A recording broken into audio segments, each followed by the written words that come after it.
کیونکہ ان کی تو پھر دوبارہ جو دلیلیں ہیں وہ پرانی ہو چکی ہیں. کس بات پہ کمیشن بنے کہ آپ نے پکوڑوں کے کاغذ جمع کروائے ہیں, آپ نے ردی کی کتاب جمع کروائی ہے, یا کبھی آپ ایک وکیل بدلتے ہیں کبھی دوسرا وکیل بدلتے ہیں. ہمارے ساتھ اسٹوڈیو میں موجود ہیں پاکستان مسلم لیگ نون کے رمیش کمار. بہت بہت شکریہ وقت دینے کا. آج جو عدالت میں ہوا, برڈن آف پروف جو ہے یہ آپ کی طرف آپ پہ آ گیا ہے. دیکھیں, ہم نے عدالت کو خود جو ہے وہ ایک اجازت دی ہے, اور کہ عدالت کے پاس ہم بھی گئے تھے, عمران خان بھی گئے, اور عدالت نے پوچھا کہ آپ دونوں پارٹیوں کو یہ منظور ہے, تو ہم نے کہا مخالفین کو بھی منظور ہے تو ہمیں بھی منظور ہے, ہمیں اس چیز کے اوپر اعتراض نہیں ہے. آج عدالت کو جب ایک اختیار دیا گیا ہے, ہونا تو یہ چاہیے تھا کہ پارلیمنٹری کمیٹی نے جو TORs بناتی اور یہ سب چیزیں ہوتی, مگر ہم یہ بوجھ اٹھا نہیں سکتے تھے کہ پناما 7-8 مہینوں سے یہ شور کیا جا رہا تھا. ہمارے جب دامن صاف تھے تو پھر ہم کیوں الزام جو ہے وہ برداشت کریں. اسی وجہ سے ہی ہم نے ان سپریم کورٹ کی بات کو قبول کیا کہ سپریم کورٹ فیصلہ بھی ہمیں قبول ہوگا, اور سپریم کورٹ جس لیول پہ اس کو دیکھنا چاہے گی, جس طریقے سے دیکھنا چاہے گی, جس طریقے سے سیٹسفائی ہوگی, کیونکہ جب آدمی کی نیت صاف ہوتی ہے, جب ہمیں پتہ ہے کہ ہمارے اندر سے ہم صاف ہیں, تو پھر ہمیں گھبرانے کی کیا ضرورت ہے. تو میں سمجھتا ہوں کہ لیکن 2-3 سوال ہیں جو آپ کے لیے شاید اس کا جواب دینا مشکل نہیں ہو جائے گا. مریم نواز شریف کا جو زیر کفالت جو ہے اس کا کس طرح سے ہے, پھر کمپنیاں کیسے بنی, پیسے جو ہیں کیسے منتقل ہوئے دادا سے پوتوں تک, پوتی تک. You have a lot to prove. کچھ ایسی چیزیں ہوتی ہیں, ٹھیک ہے نا, بہت پرانی اگر چیزیں ہوں گی, سپریم کورٹ کو اگر اتنی ڈیپتھ میں جانا ہے اور ان سے جو ہے وہ ڈاکیومنٹس مانگنے ہیں, برٹش گورنمنٹ سے پوچھنا ہے کیا کرنا ہے, ہم ہر قسم کا تعاون کریں گے اگر اس لیول پہ بھی جائے گی. جہاں تک ہمیں یہاں پہ سیٹسفائی کرنے کی بات ہے, ہمارے پاس جو بھی پروف ہوں گے, ہمیں یہ پتہ ہے کہ ہمارے پاس ٹریل ہے, ہمیں یہ پتہ ہے کہ جو بھی ہم نے کام کیا ہے قانونی کیا ہے, ہمیں یہ پتہ ہے کہ یہاں پہ کرپشن کی کوئی انوالومنٹ نہیں ہے, ہمیں یہ پتہ ہے کہ ہمارے ساتھ اتنا جو ہے وہ زیادتیاں ہوئی, پرانے دوروں میں ہمارے ساتھ زیادتیاں ہوئی. اگر ہم گلٹی ہوتے تو میں سمجھتا ہوں جو بہت ڈیفیکلٹ وقت تھا جنرل پرویز مشرف والا, اس دور کے اندر ہمارے اوپر یہ چیزیں ہوتی ان کرپشن چارجز کے اوپر. یہ آج اس چیزوں کو بہانہ بنا کے اپوزیشن جو ٹھیک ہے, تو آپ کا ماننا ہے کہ آپ کے پاس اس وقت ٹریل ہے اور وہ ڈاکیومنٹس ہیں اور وہ پیش کیے جائیں گے عدالت میں. دیکھیں, ہمارے پاس جو چاہے جدہ سے ہم بیچ رہے ہیں, جدہ مل ہو, چاہے دبئی مل ہو, چاہے قطر شہزادہ ہو, چاہے کس ٹائم پہ ہم نے جو ہمارے پاس سسٹم ہے, ہمارے پاس جو بھی ایویڈنس ہے, کورٹ ہم سے مانگ رہی ہے, ہم کورٹ کو پیش کریں گے. زیر کفالت کی بات آئے گی, اس کے بھی پروف پیش کریں گے, ہر چیز ہم پیش کریں گے. اب کورٹ اس کے اندر ڈیٹیل میں جائے گی, ہم اس کے اوپر بھی آرگیومنٹس نہیں کریں گے. کورٹ اس کے اوپر جائے گی کہ ہم اس طریقے سے ڈیٹیل میں ہم سیٹسفائی نہیں ہیں, یہ آپ کا جو جواب ہے یہ سیٹسفیکٹری نہیں ہے, ہم اسے اور زیادہ سیٹسفائی ہونا چاہ رہے ہیں, ہم اس میں بھی مدد کریں گے. کیونکہ بات یہ ہے کہ میں صرف سمپل اس پہ جاتا ہوں کہ جب آدمی صاف ہوتا ہے, ایک آدمی کسی کے اوپر, آپ گھر میں کوئی ماسی کام کرتی ہے, گھر کے اندر کام کرتی ہے, ماسی کے اوپر کوئی چوری ہوئی تو اس نے الزام لگایا کہ بھئی ماسی آپ نے, تو ایک میرے پڑوس میں ایک مسئلہ ہوا, تو ماسی نے مجھے کہا کہ ڈاکٹر صاحب میں صاف ہوں. تو بات ہے کہ جب وہ صاف تھی, اس کا اندر صاف تھا, کسی چیز کا خوف نہیں تھا. جب ہم یہاں پہ صاف ہیں, ہمیں کسی چیز کا ڈر نہیں ہے کہ بھئی ہم نے کوئی کرپشن نہیں کی, ہم نے کوئی پاکستان کے ایسا نہیں, مگر جو ہمارے ساتھ ہو رہی ہے وہ زیادتی ہو رہی ہے. اور یہی وجہ ہے کہ پاکستان کی عوام آج بھی میاں محمد نواز شریف کے ساتھ کھڑی ہے. ان ساری چیزوں, ان سارے الزامات کے باوجود بھی, چاہے کشمیر کی الیکشن ہو, چاہے لوکل باڈیز الیکشن ہو, چاہے کینٹونمنٹ کی الیکشن ہو, چاہے بائی الیکشن ہو, مگر سارے الزامات دن بدن یہ ٹرائل ہو رہے ہیں عمران خان کی طرف سے. مگر آپ دیکھیں, اپوزیشن کا تو شاید یہی کام ہے. اس وقت ہمارے ساتھ اسٹوڈیو میں عثمان ڈار صاحب ہے, پاکستان تحریک انصاف کے. بہت شکریہ وقت دینے کا. آپ کو لگتا ہے کیس جو ہے, اب جھکاؤ جو ہے جج صاحبان کا, کافی سخت سوالات پوچھے گئے تھے PMLN کے وکیل کو, سلمان بٹ صاحب کو. دیکھیں امبر, ابھی آپ کہہ رہی تھیں کہ ان کو مشکلات ہوں گی.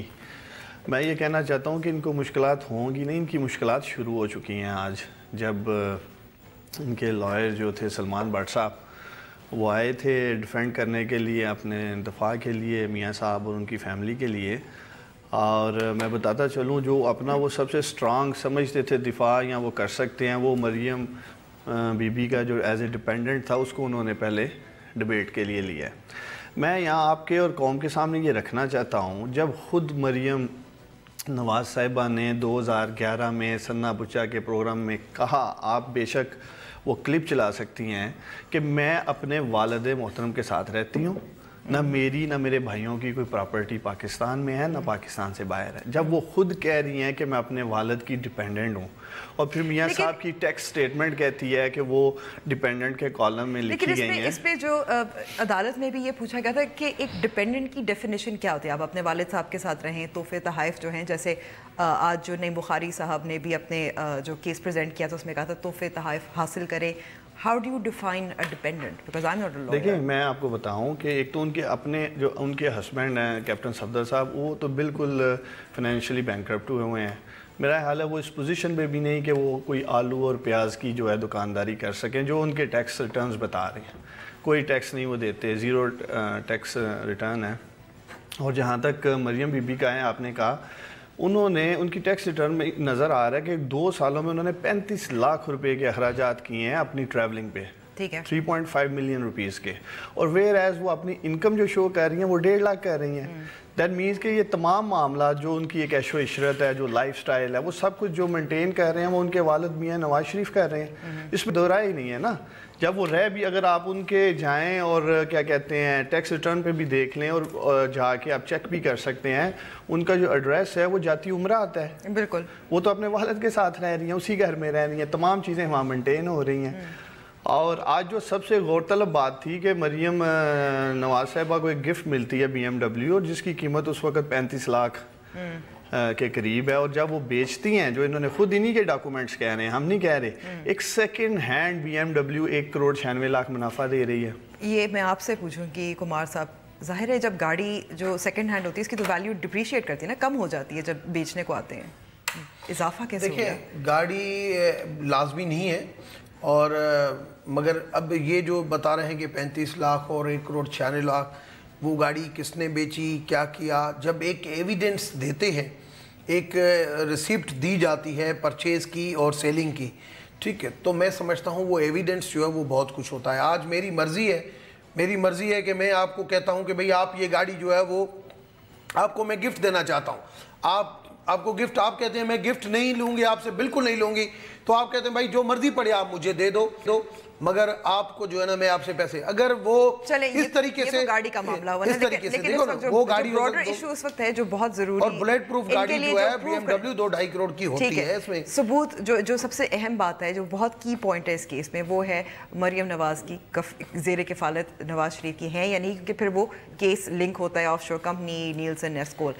تو جب ان کی انکم جیسے انہوں نے کہا اتنی نہیں ہے، ایکسپینڈیچر زیادہ ہے، ظاہر ہے گفٹس بھی ریسیو کرتی ہیں، تو لگتا تو یہی ہے کہ وہ ڈیپینڈنٹ اپنے والد۔ عمر میں ایک جنرلی آپ سے بات کروں گا، ایک باپ نے اپنی بیٹی اسپیسیفکلی نہیں بات کریں گے، نہیں، ایک باپ نے اپنی بیٹی کی، اگر میں آپ کو ایک ایویڈنس کے طور پر بتا رہا ہوں، باپ نے ایک بیٹی کی شادی کرائی، شادی کرانے کے بعد جو ہے وہ ہو گئی ان کی، مگر اگر ان کو فیسلیٹ کرنے کے لیے وہ ان کے ساتھ رہ رہی ہے، اگر ان کے جاتی عمرہ میں رہے، چاہے پرائم منسٹر ہاؤس میں رہے، تو اس کا مطلب یہ نہیں ہوتا، وہ ایک فیسلیٹیشن ضرور ہو جاتی ہے، مگر یہ نہیں ہوتا ہے کہ اس کے اوپر ڈیپینڈنٹ ہوگی، یہ چیز ہو جاتی ہے۔ ہاں اس کے اوپر اگر اخراجات بھی ہوتے ہیں تو والد کہہ سکتا ہے کہ بھئی میرے جو ہے وہ اس چیزوں کے اوپر میں گیا اور میں اپنے بچوں کو بھی ساتھ میں لے کے گیا اور اس کے اوپر یہ اخراجات، مگر ہم اس میں وہ چیز نہیں جاتی۔ اب یہ جو چیزیں آ رہی ہیں نا، یہ ایسی چیزیں لے کے آ رہی ہیں، میں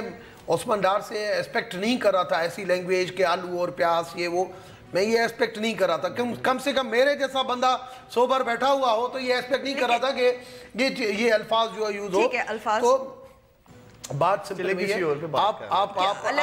لیٹس موو آن۔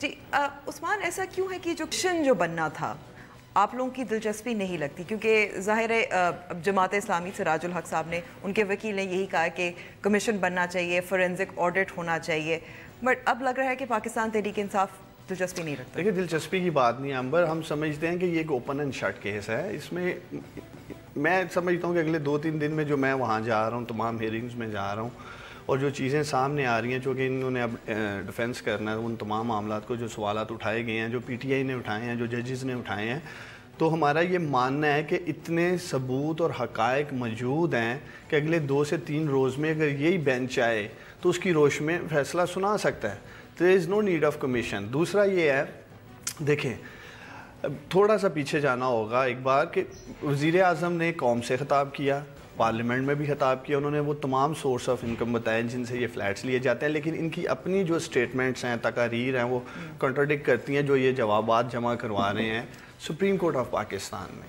اور میں پھر مریم بی بی پہ آنا چاہوں گا. چلیں میں ان کو سو فار بینیفٹ آف ڈاؤٹ دیتا ہوں اس کالم کا جس کی یہ بات کر رہے ہیں. Let's talk about trust deed جو کومبر گروپ کے نام کی آ گئی, اور پھر بعد میں انہیں لگا ہو ہم نے تو کسی غلط گروپ کی دے دی, ہم نے تو نیلسن اور نیسکول کی دینی تھی.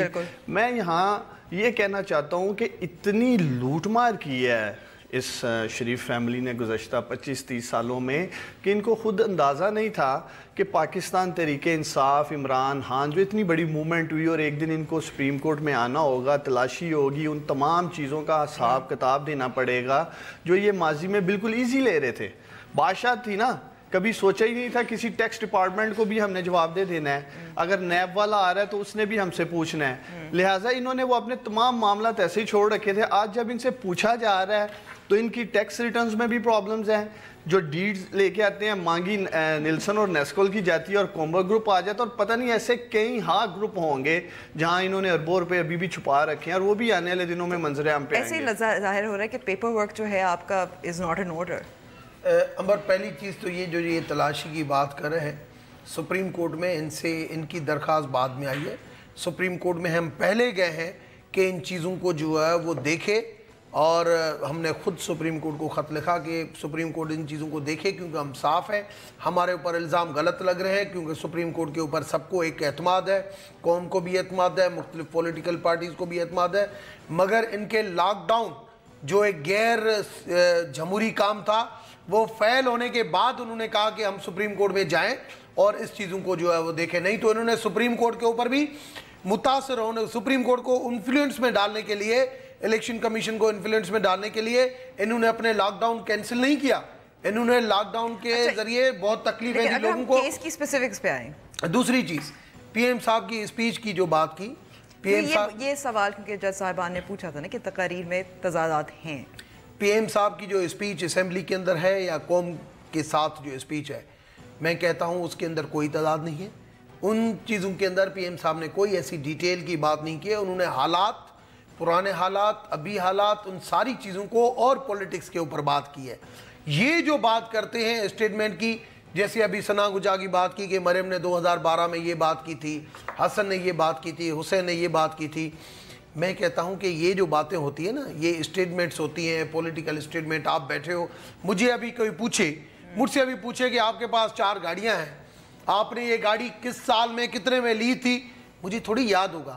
ہر چیز جب ڈاکیومنٹس کے اوپر, ٹی وی کے اوپر, آج میں آپ کے پاس بیٹھا ہوا ہوں, آپ مجھے کہتے ہیں کہ یہ ہر چیز وہ ایویڈنس نہیں بنتا ہے, میری ہر اسٹیٹمنٹ ایویڈنس نہیں بنتی. ہاں آپ مجھے کہیں گے کہ کل میں آپ سے دوبارہ پوچھوں گی مجھے یہ چیزیں چاہیے, پھر میں تیاری کے ساتھ آؤں گا, پھر وہ ایویڈنس بن سکتا ہے. ٹھیک ہے, تو کم سے کم ان چیزوں کے اوپر آپ پیسے ان کو ڈانٹ دے دیں کہ بھائی ان کے پاس چلیں, کیونکہ لاسٹ ٹائم بھی ایڈمٹ نہیں ہو پایا تھا, مطلب جو سارے آپ لوگ چاہ رہے تھے کہ اخباری آج بھی انہوں نے کہا, آج بھی نہیں بخاری نے کہ بھائی یہ کہاں سے بول رہا ہے, گوگل سے, ان چیزوں سے ہم جو ہے وہ لے کے آ رہے ہیں. ایویڈنس جو ہوتے ہیں وہ بالکل پراپر ڈاکیومنٹس ہوتے ہیں, اخباروں سے, گوگل سے اور ان چیزوں سے وہ چیزیں نہیں آتی ہیں. ایویڈنس یہ دینے میں پھیل گئے, مگر ہم سے اگر آپ کی سائٹ کو اب پیش کرنا ہے اور ہم سے جوڈیشری جو بھی مانگے گی ہم ان کے ساتھ تعاون کریں گے اور ہم بھاگنے والے ہیں. میرے پاس اب وقت تھوڑا رہ گیا ہے, کوئکلی کیا چاہتے ہیں اس وقت, فیصلہ کیا ہو, کیونکہ قانون جو ہے وہ تو شاید ساتھ نہ دے.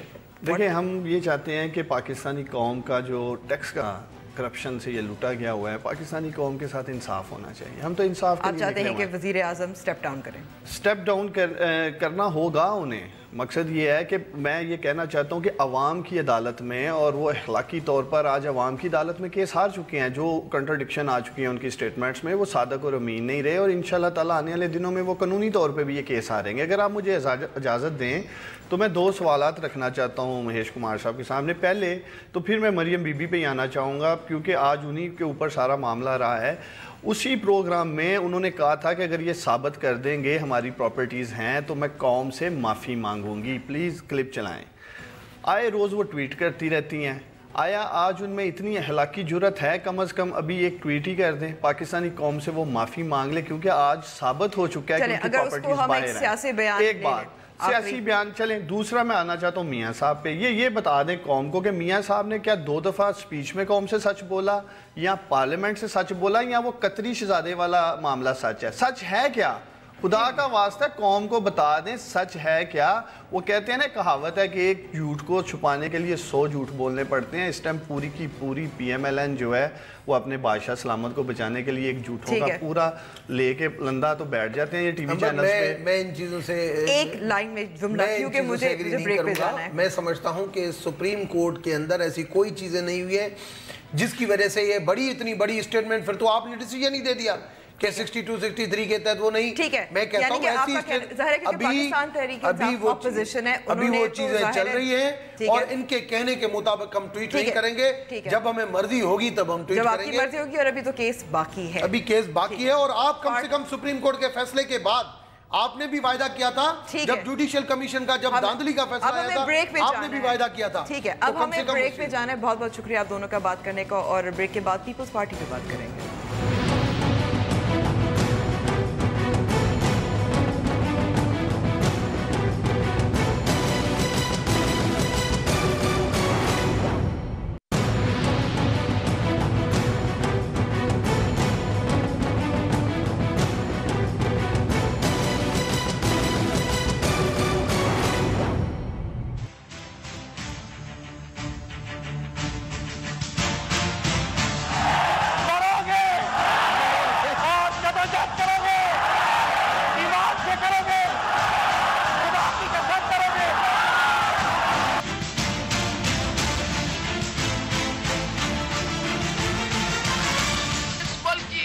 ہماری عزت ہے، اور اس ملک کی عزت کے لیے ہم سب قربانی دے سکتے ہیں۔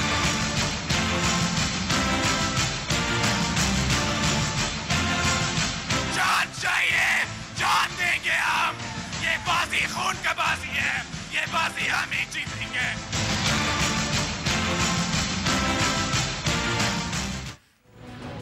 ویلکم بیک ٹو دا شو۔ اور جیسے ابھی ہم نے دیکھا، پاکستان پیپلز پارٹی کا یوم تاسیس کی تقریبات جاری ہیں، لاہور میں آج بھی ہوا، اور ابھی تو ہم نے یہ کچھ کلپس چلائے تھے ذوالفقار علی بھٹو، بے نظیر بھٹو اور بلاول زرداری بھٹو، تھوڑا سا کمپیرزن کرنے کے لیے، کیونکہ بحالی کی بات ہو رہی ہے خاص طور پر پنجاب۔ ہمارے ساتھ اسٹوڈیو میں موجود ہیں زاہد حسین صاحب جو سینئر صحافی اور تجزیہ کار ہیں، اس کے علاوہ جان علی چنگیزی پیپلز پارٹی سے تعلق رکھتے ہیں۔ آپ دونوں کا بہت بہت شکریہ وقت دینے کا۔ زاہد صاحب، پہلے آپ سے شروع کروں گی۔ ریوائول، بحالی، بلاول بھٹو زرداری کی پرسنالٹی سے منسلک ہے۔ دیکھیے، ٹھیک ہے، ابھی تک ایک کہا جا سکتا ہے کہ بھٹو کرزمہ ہے، لیکن یہ کہ پارٹی کو جب ریوائیو کرتے ہیں تو صرف شخصیت کی بنیاد پہ نہیں ہو سکتی ہے۔ لوگ جو ہے، جو پاکستان کی سیاست بہت تیزی کے ساتھ تبدیل ہوئی ہے پچھلے اگر 4 دہائیوں میں دیکھا جائے تو جو پیپلز پارٹی جو تھی، جب ذوالفقار علی بھٹو صاحب نے اس کو فارم کیا تھا، ایک آئیڈیالوجیکل پارٹی تھی، ہسٹوریکلی جو ہے ایک ایسی پارٹی تھی جس نے وہاں کی جو ایمرجنگ جو آپ کی مڈل کلاس تھی، ینگ جنریشن تھی، اس کے علاوہ جو ہے مزدور، کسان، اس ٹائپ کی جو ہے تمام لوگ اٹریکٹ ہوئے تھے۔ اور اس پروگرام کی بنیاد پہ بھٹو کا اپنا ایک کرزمہ ضرور تھا، لیکن اس کے ساتھ ساتھ جو ہے وہ پالیسی تھی، ایک پروگرام تھا۔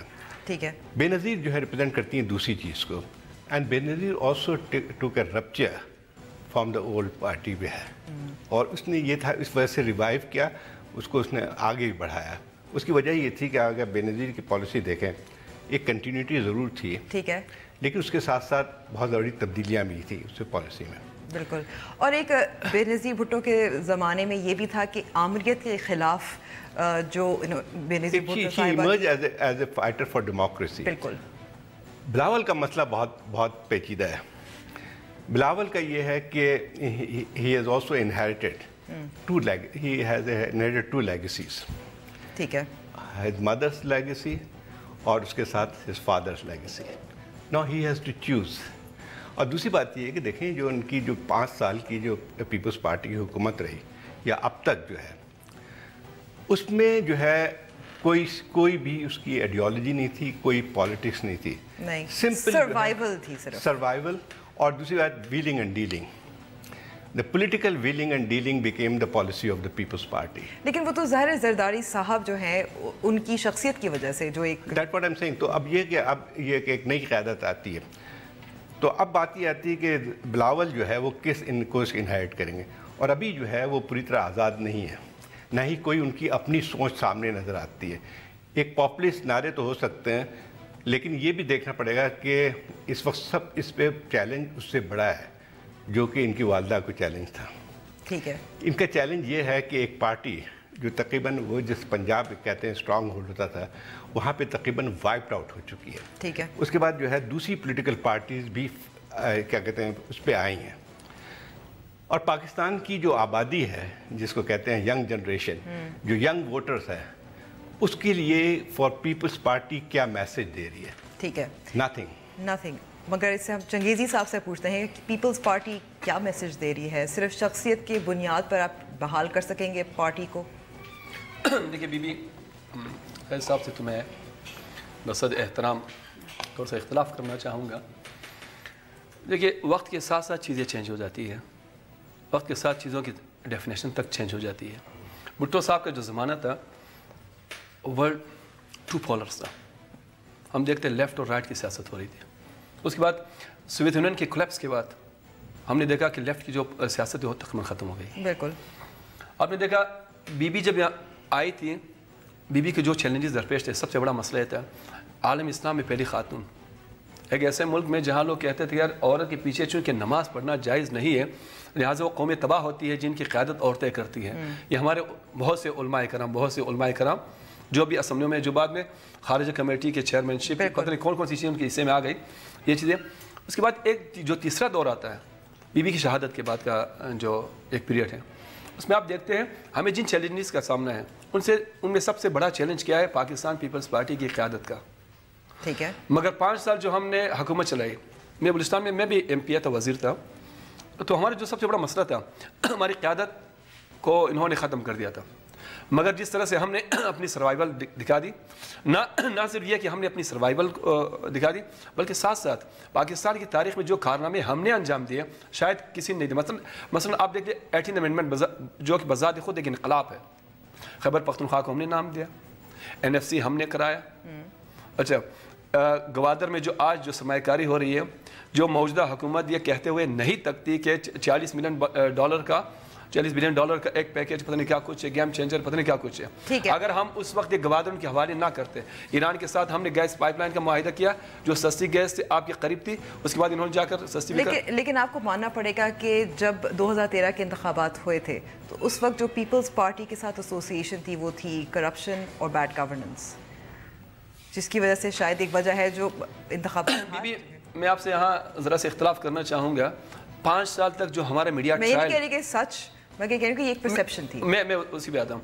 5 سال تک میڈیا نے جو ہمارے ساتھ سلوک کیا, اس وقت کے چیف جسٹس نے جو ہمارے ساتھ سلوک کیا, اس وقت کے سب سے بڑے صوبے نے جو ہمارے ساتھ جو سلوک کیا, اس وقت جو اس اختلاف کے جو لیڈر تھے میاں صاحب جو کوٹ پہن کر عدالت گئے, وہ آبڑا کے دفاتر نظر آتش ہوتے تھے جن کی قیادت اس ایک صوبے کے وزراعلیٰ کرتے تھے.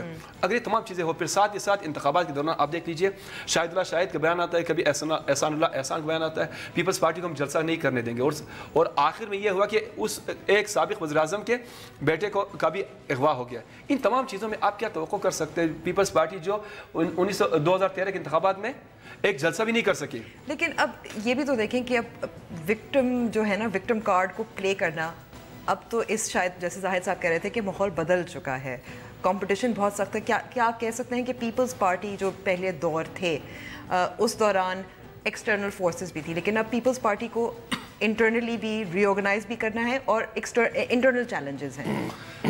زاہد صاحب کے اس بات سے میں اتفاق کرتا ہوں کہ بلاول صاحب کے حصے میں 2 لیگیسیز آئی ہیں. ٹھیک ہے, ایک بی بی کی لیگیسی, ایک زرداری کی لیگیسی.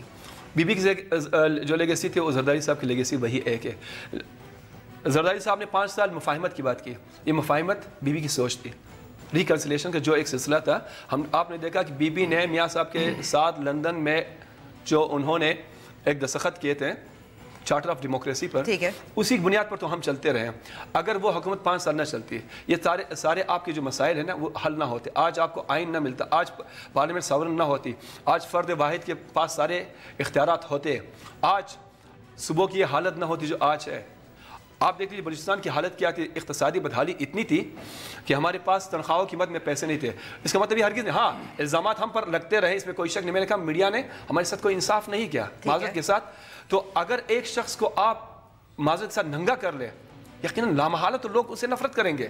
ہاں آپ کے سوال کا جو دوسرا حصہ ہے, آپ کیا یقیناً بلاول صاحب کے لیے بڑے چیلنجز, میں نہیں کہتا کہ چیلنجز نہیں ہے. اب یقیناً بلاول صاحب کو ایک عرصہ لگے گا, وقت لگے گا اپنی نئی ٹیم بنانے میں. اس طرح آپ نے دیکھا ہم نے صدور جنرل سیکرٹریز کی حد تک تو بنا لیا صبح کی حد تک. اب ہماری جو تنظیمی جو مراحل ہے مزید 2-3 مہینے اس میں لگیں گے. اس کے بعد انشاءاللہ ہم ریزلٹ کی طرف جانا شروع کر دیں گے. زاہد صاحب, بلاول بھٹو کہتے رہے کہ 2018 میں وہ وزیر اعظم بنیں گے, آصف علی زرداری صدر بنیں گے. ممکن لگ رہا ہے؟ میں خالی نعرہ دینا ہی چاہیے تھا, بلکہ جو ہے آپ کو اگر واقعی اس پہ ہے تو آپ کو ایک لحاظ سے پارٹی کو دوبارہ ریوائیو کرنے پہ زور دینا چاہیے. آپ ایسی ایکسپیکٹیشن پھیلا رہے ہیں جو کہ ایک مذاق بھی بن سکتا ہے. لے کے بات اصل 2 الگ الگ چیزات تھی. کوئی یہ نہیں کہتا ہے کہ کوئی جو ہے حکومت نے کوئی کام نہیں کیا 2008 سے لے کے 2013 تک تھی. مسئلہ یہ نہیں آتا ہے, مسئلہ 2 چیز آتی ہے بہت زیادہ. جہاں تک پیپلز پارٹی پہ الزامات کی بات تھی تو اس میں پہلے بھی جب بے نظیر بھٹو کو جب جلاوطن کیا گیا تھا تو جتنا پروپیگنڈا اس زمانے میں تھا کبھی بھی نہیں تھا. میں اس وقت آپ کے رپورٹر تھے, بالکل اتنا خوفناک تھا کہ حد نہیں. But she always came back. اس کی سب سے بڑی وجہ جو پیپلز پارٹی میں اب نہیں ہے جو پہلے تھی. پیپلز پارٹی نے بہت اپس اینڈ ڈاؤن دیکھے, لیکن سب سے بڑا جو تھی جس کی وجہ سے واپس ہمیشہ آتی رہی تھی وہ تھی کہ they never lost contact with the masses. اور پیپلز پارٹی جو ہے دوسری پارٹی سے جو الگ تھی وہ یہ تھی کہ اس کا تعلق جو ہے عوام کے ساتھ بہت گہرا تھا. اور واٹ ہیپن 2008 سے 2013 دیٹ جو ہے وہ جو کانٹیکٹ تھا وہ ختم ہو گیا. پارٹی ایک کارپوریٹ کے طور پہ چلانے شروع ہو گئی. اور بلکہ مطلب زرداری صاحب ہم طور پہ کہتے تھے کہ میں تو چیف ایگزیکٹو ہوں پارٹی کا. پارٹی جو ہے چیف ایگزیکٹو کے تھرو نہیں چلتی ہے, ایک کارپوریشن نہیں ہے. جب آپ کارپوریشن کے کارپوریٹ بنانے کی کوشش کریں تو پارٹی کا تعلق ختم ہو جاتا ہے. یہی سب سے کچھ یہ نظر آ رہا ہے کہ بلاول بھٹو صاحب از ٹرائنگ ایٹ لیسٹ, کوشش کر رہے ہیں, جو جلسے جلوس کر رہے ہیں چاہے کراچی میں ہو چاہے لاہور میں ہو, کہ وہ دوبارہ سے میس کانٹیکٹ شروع کریں. وہ دیکھیں میس کانٹیکٹ ایک ساتھ ساتھ جو ہے دوسری چیز ابھی آتی ہے کہ جو آپ لوگوں میں کیا لے کے جا رہے ہیں. میس کانٹیکٹ جو ہے کانٹیکٹ کے ساتھ ساتھ سب سے بڑے یہ ہے کہ کون سا پیغام آپ لوگوں تک لے کے جا رہے ہیں. وہ پیغام نہیں ہو سکتا ہے جو ذوالفقار علی بھٹو کے زمانے میں تھا. بے نظیر صاحب کا جو ہے وہ دوسرا دور تھا. جو حالات تبدیل ہوئی ہیں, جو پاکستان کے اندر سیاست میں یا آپ کی سوشل چینجز آئی ہیں, جب تک آپ اس کے ساتھ وہ نہیں کریں گے. اس وقت ایک لحاظ سے آئیڈیالوجیکل اور انٹلیکچوئل تھنکنگ کی بات بھی ہوتی ہے. آپ ابھی تک جو ہے میں نے جتنے بھی سنے ہیں کیا ہے مطلب ایک لحاظ سے جو ہے وہ ٹھیک ہے, ان کے جو ذوالفقار علی بھٹو صاحب کی جو تقریر تھی, اگر اس کو آپ صرف اس زمانے میں بغیر کانٹیکس میں ایک ہسٹوریکل کانٹیکس ہٹا کے اس تقریر کو آپ کرنا شروع کریں تو بات نہیں بنتی آج. اسی طرح جو ہے وہ جو ہے اب جو ہے کیا کہتے ہیں صرف آپ جس کو میں کہتا ہوں کہ جو ہے شرائن پالیٹکس نہیں ہو سکتی ہے. ٹھیک ہے, ایک ٹھیک ہے بھٹو کی جو شہادت ہوئی, ان کے فیملی سے جو بھی لوگوں کی عزت ضرور ہے, لیکن آپ جو ہے صرف اس بل بوتے پہ جیسے ہمارے یہاں ہوتا ہے شرائن کیپر جو ہے بن کے سیاست نہیں کر سکتے. اس کے لیے آپ کو ایک تبدیلی لانی پڑتی ہے. اور ابھی بھی اچھا اس کے بعد یہ کہ ایک اور بہت بڑا پرابلم بن کے آتا ہے کہ نمبر 1 دیر از نو میسج. آپ صرف ایک ہی بات کر رہے ہیں سیکریفائزز کی, ٹھیک ہے ایک حد تک ہوتی ہے, لیکن لوگ جو ہے اس کے علاوہ بھی چاہتے ہیں. دوسری ایک اور بات بھی آتی ہے کہ جو ہے آپ نے جو لاس کیا ہے پنجاب کے اندر خاص طور پہ وہ بہت بڑا ہے. آپ کی پارٹی میں جو ہے اچھے خاصے لوگ جو ہیں وہ ٹوٹ کے گئے ہیں پی ٹی آئی کی طرف. ایک ہسٹوریکل جو ایک پولرائزیشن پنجاب میں تھی وہ یہ تھی کہ